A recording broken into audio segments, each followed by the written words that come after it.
Case में investigation में 13 महीने लगते हैं, फर्स्ट ट्रायल में 9 साल लगते हैं और उसके बाद अपील के अंदर 23 साल लगते हैं। ये एवरेज है हमारे देश के सारे करप्शन के केसेस का। तो जब तक वो 35 साल की उम्र में अगर वो करे तो 75-80 साल का हो जाएगा। जब तक वो फाइनली उसका ऑर्डर निकल के आता है वो तब तक रिटायर तो हो ही चुका होगा।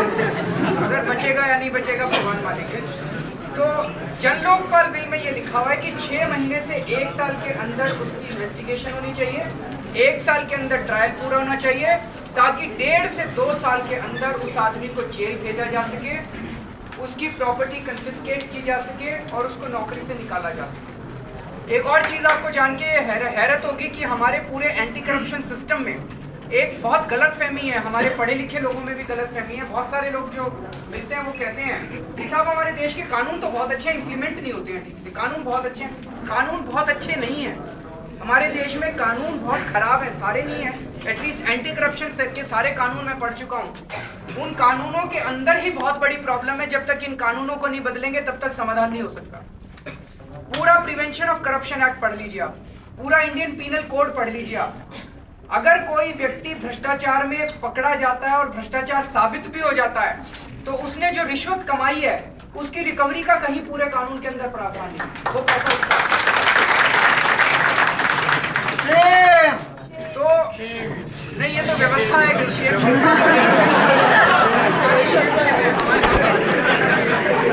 अरे यार हाथ दर्द हो जाएगा।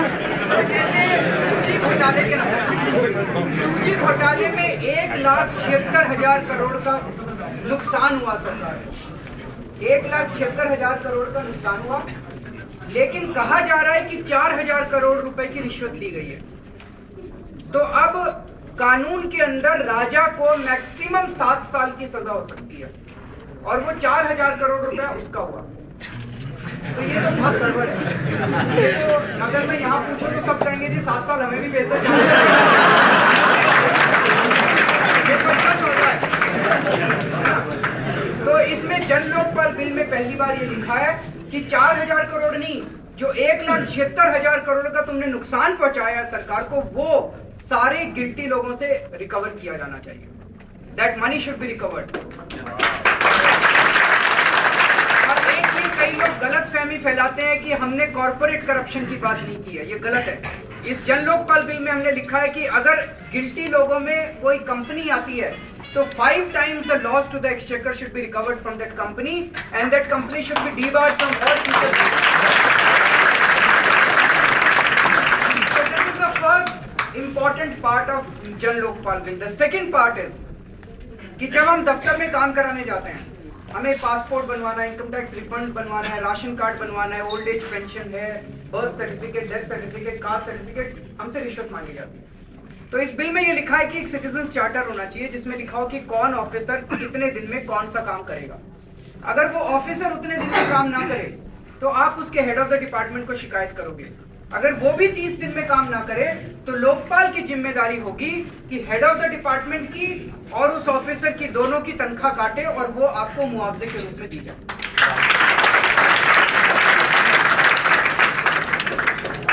अब बहुत सारे लोग तनख्वाह कट कट के उधर उधर जाएगी बस, और अगर कुछ आप नहीं ये होगा। डाल देंगे तो Lokpal will get flooded with several complaints across the country. ये तो इतनी सारी लोगों की कंप्लेंट्स आ जाएगी। मैं इनकम टैक्स डिपार्टमेंट में काम करता था, मैं ये इमेजिन करने की कोशिश कर रहा था कि अगर दिल्ली के चीफ इनकम टैक्स कमिश्नर की 2 केसेस में अगर तनख्वाह कट जाए, सारा डिपार्टमेंट ठीक हो जाएगा। केसेस आने बंद हो जाएंगे। सारे ऑफिसर्स को चीफ इनकम टैक्स कमिश्नर बुला के कहेगा और काम करो या ना करो, इनकम टैक्स के रिफंड टाइम पे चले जाने चाहिए, अगली बार मेरी तनख्वाह नहीं करनी। तो केसेस ज्यादा आने के बजाय केसेस आना बंद हो जाएंगे। सबके पासपोर्ट टाइम पे बनने लग जाएंगे, इनकम टैक्स रिफंड टाइम पे बनने लग जाएंगे, राशन कार्ड ठीक से मिलने लग जाएंगे, बर्थ सर्टिफिकेट, क्योंकि अगर उसने काम नहीं किया तो इसकी तनख्वाह कटेगी जो आपको मुआवजे की। तो ये 2 मोटी मोटी चीजें हैं इस जन लोकपाल बिल पर। सरकार इसको मानने के लिए तैयार नहीं। अगस्त के महीने में अनशन हुआ, अनशन के बाद सारी संसद बैठी, पार्लियामेंट ने कुछ प्रोमिसेस किए, वो प्रोमिसेस उन्होंने मुकर गए उससे। उसके बाद प्रधानमंत्री ने 2 चिट्ठियां लिखी अन्ना जी को अक्टूबर के महीने में कि अन्ना जी हम एक बहुत सशक्त लोकपाल बिल लेके आएंगे।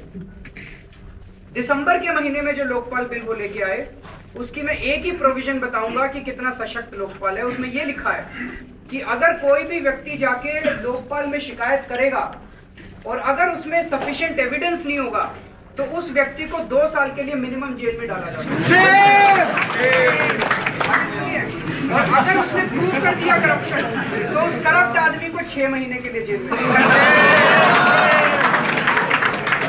ये डॉक्टर मनमोहन सिंह का सशक्त लोकपाल बिल है कि कंप्लेंट करने वाले को 2 साल की मिनिमम कैद और भ्रष्टाचार करने वाले को 6 महीने। तो ये कानून है किसके खिलाफ? ये विसल ब्लोअर्स के खिलाफ कानून है क्या? आपको विसल ब्लोअर्स को प्रोटेक्ट करना चाहिए कि आपको उनको जेल में डालना चाहिए? किस किस्म का कानून बना रहे? दिसंबर के महीने में जो डिबेट हुआ पार्लियामेंट में, आप सब लोगों ने देखा होगा, पूरे देश ने देखा होगा। उससे एक चीज तो साफ हो गई कि केवल कांग्रेस नहीं, ये सारी की सारी पार्टियां मिली हुई हैं। ये कांग्रेस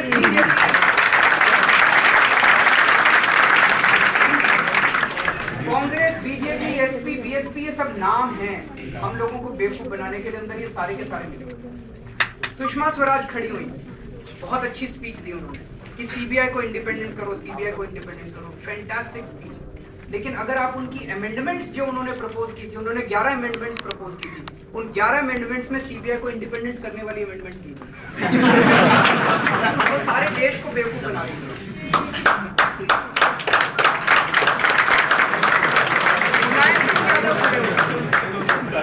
मुलायम सिंह यादव ने कहा कि अगर अन्ना का जन लोकपाल बिल आ गया तो हम सारे लोगों को दरोगा जेल में डाल देगा। तो मेरा क्वेश्चन है कि दरोगा किसको जेल में डालता है? शरीफ आदमी को डालता है कि चोर को डालता है? चोर को डालता है। तो उनको ये क्यों लगा कि मेरे को जेल में डाल देगा? चोर की दाढ़ी में तिनका मुंह से निकल गया उनके। और फिर उन्होंने केवल अपने बारे में नहीं कहा, उन्होंने कहा हम सबको जेल में डाल देगा।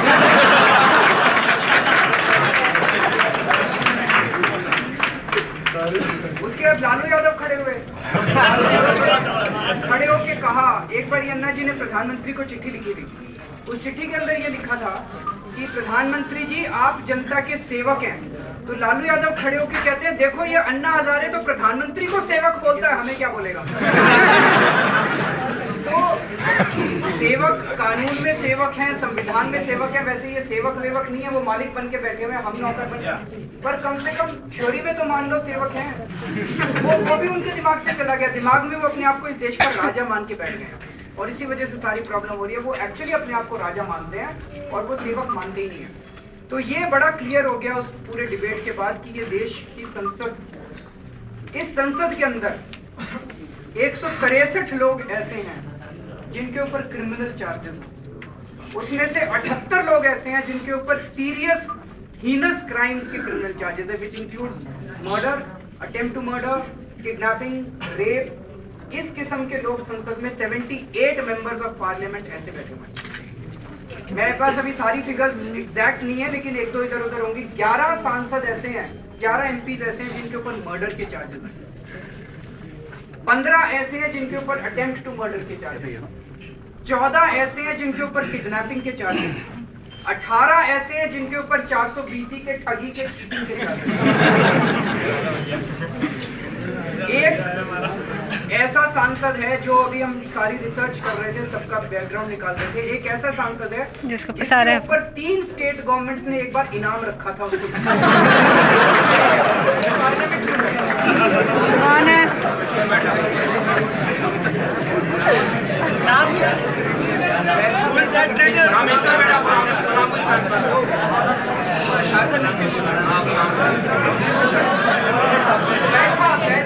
झारखंड मुक्ति मोर्चा का। अरे यार कहीं बैठने को मिल जाता। मेरी एक ही क्या उसके बारे में आप क्या कहेंगे? पूछना भाई।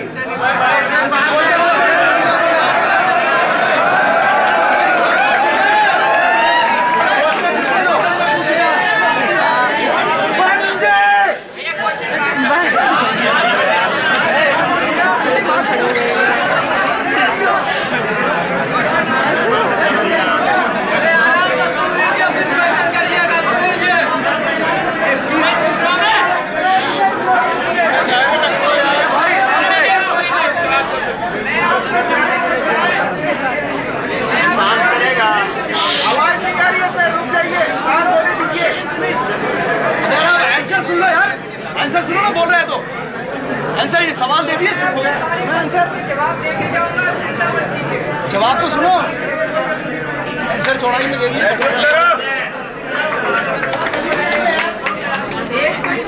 एक क्वेश्चन ये उठता है कि ऐसी संसद जिसके अंदर इस किस्म के हत्यारे, इस किस्म के 420 वाले, इस किस्म के अपहरण करने वाले लोग बैठे हैं, क्या वो कभी ऐसा कानून पास करेगी जिससे कि अगर कोई हत्या करे तो उसका 1 साल में ट्रायल पूरा और वो जेल में चला जाए? अगर ऐसा कानून पास करेंगे तो ये 11 लोग जेल में चले जाएंगे तुरंत। वो तो जानबूझ के उन्होंने क्रिमिनल जस्टिस सिस्टम ऐसा बनाया हुआ है ताकि 25-25, 30-30 साल तक ये केस चलते रहे और ये लोग अपना चुनाव लड़ के संसद के अंदर, जानबूझ के उन्होंने क्रिमिनल जस्टिस। क्या ये संसद जिसके अंदर कलमाडी बैठे हैं, राजा बैठे हैं, कनिमोई बैठे हैं, ये कभी ऐसा कानून पास करेगी कि कभी भी भ्रष्टाचार के खिलाफ एक सख्त कानून और ये लोग जेल चले जाएं? अभी हम कैबिनेट की लिस्ट बना रहे हैं पिछले 2 दिन से। कैबिनेट के अंदर कम से कम 40 से 50% मंत्री ऐसे हैं कि अगर आज जन लोकपाल बिल होता तो कम से कम हर मंत्री के खिलाफ 2-2, 3-3 एफआईआर दर्ज हुआ, 30 से 40% कैबिनेट मिनिस्टर के खिलाफ। तो इस संसद से क्या हम उम्मीद कर सकते हैं कि यह संसद इस देश को गरीबी, अपराध, भ्रष्टाचार से मुक्ति दिला सकती है? हमें तो नहीं लगता कि दिला सकती। और जब ये क्वेश्चन हमने उठाने चालू किए तो उन्होंने कहा, मेरे को 3 नोटिस मिले हैं 3 एमपी से कि हमने संसद का अपमान किया। और उन नोटिस देने वालों में एक राजनीति प्रसाद हैं जो कि लालू यादव जी की पार्टी के हैं, उन्होंने नोटिस भेजा है। राजनीति प्रसाद वही है जिन्होंने 29 दिसंबर को राज्यसभा के अंदर मंत्री से कानून छीन के उसको पार दिया।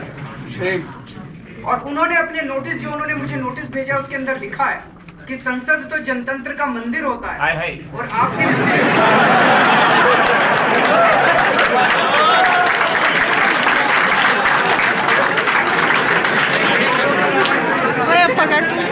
होता है और आपने मंदिर का अपमान किया।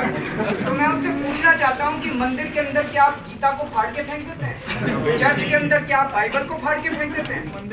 आपने संसद का अपमान किया है कि मैंने संसद का? मैंने तो केवल इतना ही कहा है कि भाई इतने लोग अपराधी हैं, इतने लोगों ने हत्या के आरोप हैं, इतने लोगों के ऊपर किडनैपिंग के आरोप हैं। जिन पार्टियों ने इनको टिकट्स दिया था, क्या उन पार्टियों ने संसद का अपमान नहीं किया? जो लोग जब ये जाके बैठते हैं, इस किस्म के लोग संसद के अंदर, क्या वो संसद का अपमान नहीं कर रहे? हम लोगों ने संसद का अपमान किया है। पान सिंह तोमर आप लोगों ने फिल्म देखी होगी?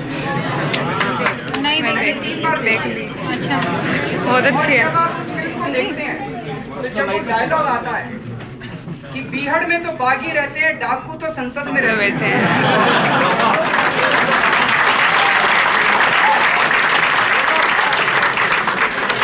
जैसे ये डायलॉग उसमें हॉल में आता है, वैसे ही पूरे हॉल के अंदर तालियों की गड़गड़ाहट होती है। ऐसा माहौल क्यों बन गया? ऐसा क्यों हो रहा है कि जब कोई डायलॉग आता है कि संसद के अंदर डाकू रहते हैं तो वो कहीं ना कहीं सबके दिल को छू जाता है और सारे लोग तालियां बजाते हैं। इसके लिए कहीं ना कहीं संसद के अंदर बैठे हुए लोग जिम्मेदार। उन लोगों ने आज तक ये हाल कर दिया इस देश का कि आज जनता जब ये कहो कि संसद में डाकू बैठे हैं तो सारे देश की जनता तालियां बजाती है। तो कहीं ना कहीं सबके दिलों को वो बात छूती है, सबके दिलों की बात वो कह रहा है। तो इसीलिए जब तक इस संसद के कैरेक्टर को नहीं बदला जाएगा तब तक कुछ समाधान होगा ऐसा दिखाई देता मुश्किल नजर आ रहा है। नरेंद्र कुमार की हत्या हो गई, शरद पवार को एक थप्पड़ लग गया तो संसद में 2 घंटे तक चर्चा हुई। नरेंद्र कुमार की हत्या हो गई, संसद में कोई मेंशन ही नहीं हुआ। सारे देश, शरद पवार को थप्पड़ लगा, मुझे नहीं लगता हमारे में से किसी को दुख हुआ था लेकिन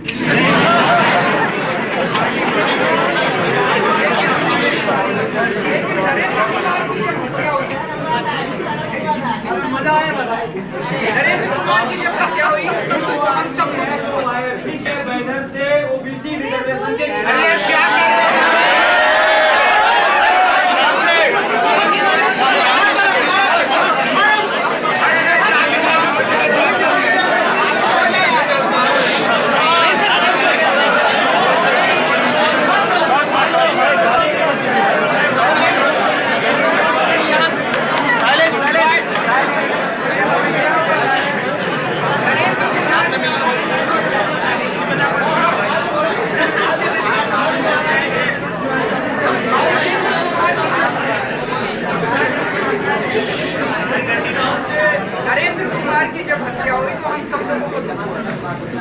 जो चीज सारा देश चाहता है कि संसद में चर्चा हो वो चर्चा नहीं होगी, लेकिन अगर किसी पॉलिटिशियन को थप्पड़ लगे तो सारी संसद के ऊपर चर्चा करें। आज सुबह प्रधानमंत्री जी की अध्यक्षता में ऑल पार्टी मीटिंग हुई और वो इस नतीजे पे पहुंची कि बेनतीजा हुई मीटिंग, लेकिन अगर आज ये मीटिंग इनकी तनख्वाह बढ़ाने के लिए होती तो 5 मिनट में सब कंसेंसस पे पहुंच जाते।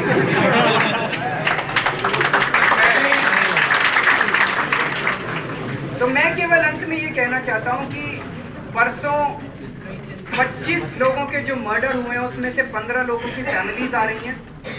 ऐसे और बहुत सारे लोग आ रहे हैं जिनके ऊपर पिछले कई सालों में भ्रष्टाचार के खिलाफ लड़ाई लड़ने की वजह से उनके ऊपर अटैक हुए। आज ही शाम को मेरे को एक ऑफिसर मिला मुजफ्फरनगर से, उसको 6 गोलियां लगी हैं अभी तक। एक गोली उसकी आंख में लगी, उसके बाद वो अब आर्टिफिशियल आई से घूमता है। एक उसकी गाल पे लगी, परसों आएंगे वो आप मिलेंगे, उसकी पूरा जबड़ा टेढ़ा हो गया। एक इस हाथ पे लगी, एक इस हाथ पे। क्यों?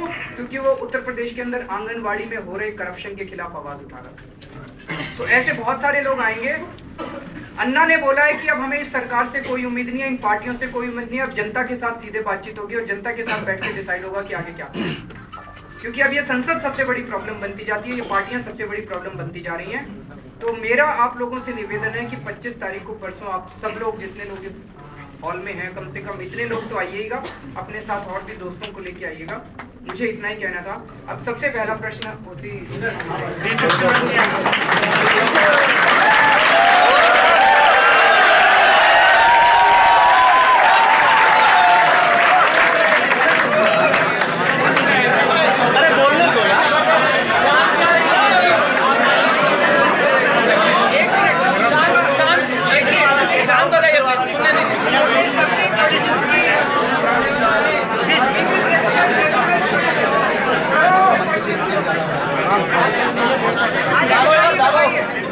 गायब हो गया।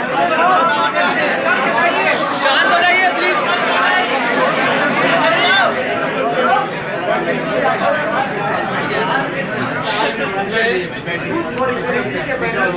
आपने यहाँ पर ओबीसी रिजर्वेशन के खिलाफ यहाँ पर बोल के गए हैं।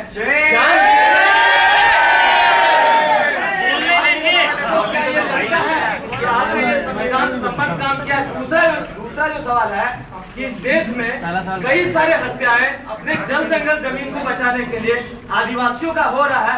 क्या इसके लिए आपने 1 घंटा का भी आपके अन्ना एंड अन्ना कंपनी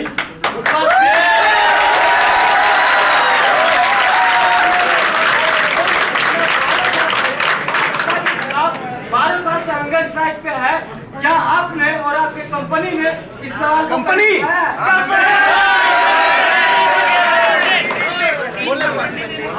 तो पहला आपका क्वेश्चन है,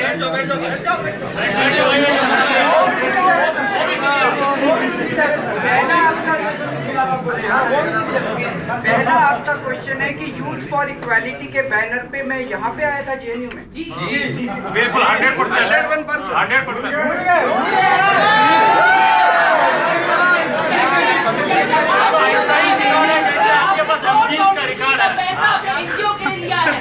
भूल जाते हैं कि जिंदर के बेटों एक क्वेश्चन का आंसर देने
लाउडर लाउडर ये टेबल भी जमीन पे ही है। कोई नहीं